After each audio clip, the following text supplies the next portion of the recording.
بات جو ہے نا وہ پھر کچھ اور ہی ہے ذرا. میں حضور صرف اس میں یہ اپنا حصہ ملانا چاہوں گا امام علی مقام رضی اللہ تعالیٰ عنہ وارضاہ عنہ کے ایک حوالے سے. ناسبیت کا ایک میں آپ کو کام بتاؤں. ناسبی یہ کرتے ہیں کہ حضرت امام حسین کے اس منصب پر حملہ کرنا چاہتے ہیں جہاں سے ان کے مرتبے کا سب سے بڑا تحفظ ہوتا ہے، اور کچھ غلطی میں اور آپ بھی کر جاتے ہیں.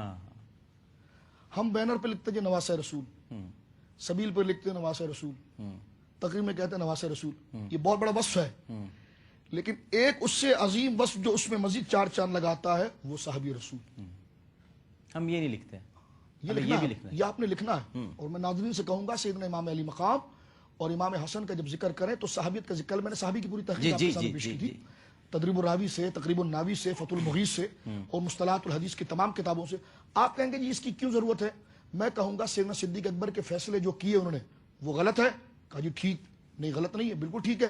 میں نے کہا کیوں ٹھیک ہے؟ کہا صحابی ہے.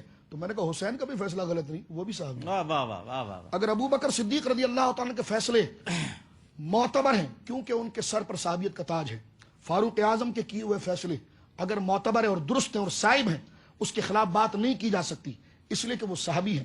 حضرت سیدنا عثمان غنی ذو النورین رضی اللہ تعالیٰ عنہ وارضاہ عنہ کے کیے ہوئے فیصلے بالکل درست ہے، اس پر تنقید نہیں کی جا سکتی. تو اس صف کے اندر امام حسین بھی کھڑے ہوئے ہیں، تو یزید کے لیے نکلنا اور کربلا پہنچنا، اس پر تو سرے سے کوئی بات نہیں ہو سکتی کہ جب حضرت ابو بکر کے فیصلے پہ بات نہیں ہو سکتی تو حسین کے فیصلے بھی بات نہیں ہو سکتی. کیا بات کیا. یہ ایک پراپر چینل ہے صحابیت کا، اور صحابیت کی شرط میں یہ سب برابر ہے.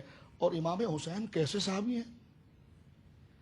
ڈاکٹر صاحب نے بھی ذکر کیا تھا اور میں بھی عرض کر رہا ہوں کہ ہمارے علماء نے بلوغیت کی شرط کو باطل کیا ہے کہ صحابی کے لیے بالغ ہونا شرط نہیں ہے، بلکہ من نظر النبی او نظرہ النبی، جس نے نبی کو دیکھا وہ بھی صحابی بنا، اور جس کو آقا دیکھ لے وہ بھی صحابی بنا. تو جو گردنوں پر بیٹھے سینوں پر آئے یہ تو کہاں پہنچ گیا، یہ کتنا بڑا رتبہ ہے. میں یہاں پر جو عرض کرنا چاہ رہا ہوں حضرت امام حسین کی صحابیت کی انفرادیت یزید سے تو کوئی روایت نہیں آئی، لیکن امام حسین رضی اللہ تعالیٰ سے سنن ابن ماجہ میں روایتیں موجود ہیں. مسلم امام احمد کے اندر امام احمد بن حنبل نے جب مسند بنائی تو میں طلباء سے کہوں گا کہ اٹھا کے دیکھیں مسلم امام احمد کو، اس کے اواخر کے جلد دیکھیں، وہاں پر مسند اہل بیت پوری باندھی ہے اور اس میں تمام اصحاب رسول اہل بیت پاک کی انہوں نے روایتیں وہاں پر نقل کی ہے. حضرت بریک پہ تو نہیں جانا؟ نہیں جی میں عرض کر رہا ہوں حضرت امام حسین رضی اللہ تعالیٰ عنہ کی انفرادیت صحابیت میں کیا ہے سنیے آپ.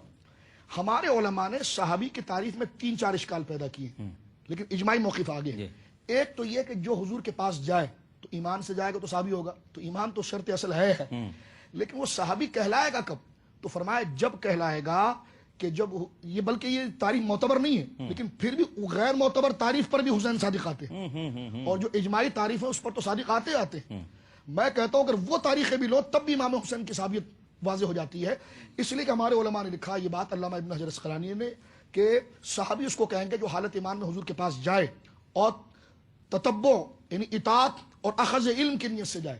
یہ شرط لگائی انہوں نے، اور پھر دوسرے نے لگا کہ کوئی حدیث روایت کرے یا جملہ روایت کرے، بلکہ توسع کیا محدثین نے فرمایا یہ دونوں شرطیں باطل ہے، بس حضور دیکھ لے تو صحابی بن جائے گا. لیکن میں کہتا ہوں یہ جو پہلی جو روایت جو شاذ ہے تعریف، اس میں بھی حسین صادق آتے ہیں کہ حسین اگر نانا کے سامنے صفوں میں کھیلتے بھی رہے تو ان صحابہ کی صف میں پہنچ گئے کہ جن صحابہ کو حضور نے اپنی تعلیم دی. جس علم کی صف میں ابو بکر کھڑے ہوئے ہیں اس علم کی صف میں حسن و حسین بھی کھڑے ہوئے ہیں. جامع ترمذی کی صحیح حدیث ہے، اس کو میں لے رہا ہوں. جامع ترمذی کے اندر فضائل اہل بیت میں روایت آتی ہے، رسول کریم فرماتے ہیں اللہ نے مجھے انبیاء پر دیگر چیزوں پر فضیلت دی ہے، تو اللہ رب العالمین نے ہر نبی کو اس کی مشاورت کے لیے، اس کی علمی تشریفی کے لیے، اس کے علم کو آگے پھیلانے کے لیے جید عقل سلیم رکھنے والے اور جدت فکری رکھنے والے فطرتی علماء کا شعبہ ایک ان کے ساتھ دیا ہے جو اس کے نجیب و رقیب ہوتے ہیں. فرما ہر نبی کو اللہ نے 4 دیے، مجھے 14 دیے ہیں. حضرت مولا علی سے روایت ہے، مولا کائنات پوچھتے ہیں حضور کون؟ فرما پہلے میں، بعد میں یہ 2 میرے بیٹے. میں اب دیکھیں کتنا بڑا رتبہ دیا جا رہا ہے، پھر 2 بیٹے، یہ 2 بیٹے. پھر کون؟ ابو بکر، عمر، عثمان، عبداللہ بن مسعود، ابو ذر غفاری، حضرت جعفر ابی طالب، علی تو یہ 14 صحابہ کے نام لیے ہیں، جس میں سے اپنا نام اور حسنین کریمین کا نام پہلے لیا. اللہ. شاہ عبد الحق محدث دہلوی کی بڑی معتبر شرح ہے اشیت الامات. اشیت الامات میں اس کے تحت انہوں نے لکھا، فرمایا یہ جو 14 گنائے گئے نا، ان جیسا روئے زمین پر کوئی ہو ہی نہیں سکتا. تو میں یہ کہنا چاہتا ہوں ناظرین سے کہ یزید کے مسئلے کو سمجھنے کے لیے اور اس کی پسپائی، اس کی غلاظت کو گویا کہ واضح کرنے کے حوالے سے یہ موقف ہمیشہ مضبوطی کے طور پر رکھیں کہ حضرت امام حسین صحابی ہیں، اور صحابی کا کیا ہوا فیصلہ حتف تنقید نہیں ہو سکتا. کیوں؟ اس کے سر پر ایک تاج ہوتا ہے جس پر لکھا ہوتا ہے کلہم عدول. یہ ہمیشہ عادل ہے، چاہے میدان میں ہو یا بازار میں ہو یا کربلا کے میدان میں. واہ واہ واہ واہ واہ واہ واہ. پھر انشاءاللہ حدیث قسطنطنیہ کے حوالے سے میں بھی آپ کو اس پر زحمت دیتا ہوں. یہ تمہید میں نے اس لیے باندھی ہاں، ہے جی. معذرت کے ساتھ. نہیں بہت اچھی آپ کہ ہمارے ناظرین جو ہیں بڑے سادہ لوگ ہوتے ہیں. یقیناً جدید علماء آتے ہیں، یہ گزارشات اپنی ارشادات پیش کرتے ہیں. میں فقیر آدمی صرف اس لیے اس بات کو عرض کر رہا تھا کہ ہمارے ساتھ کچھ طلباء ہوتے ہیں اور وہ چاہتے ہیں کہ کس اصول کے تحت کیوں مانے حسین کو، کیوں قبول کریں، اور دنیا کیوں دیوانی ہو جا رہی ہے اور یزید کو کیوں حیثیت نہیں دے رہے ہیں. اس کی وجہ یہ ہے کہ حسین کا مرتبہ تو اتنا بلند ہے کہ حضرت امیر معاویہ بھی ان کا مقابلہ نہیں کر سکتے.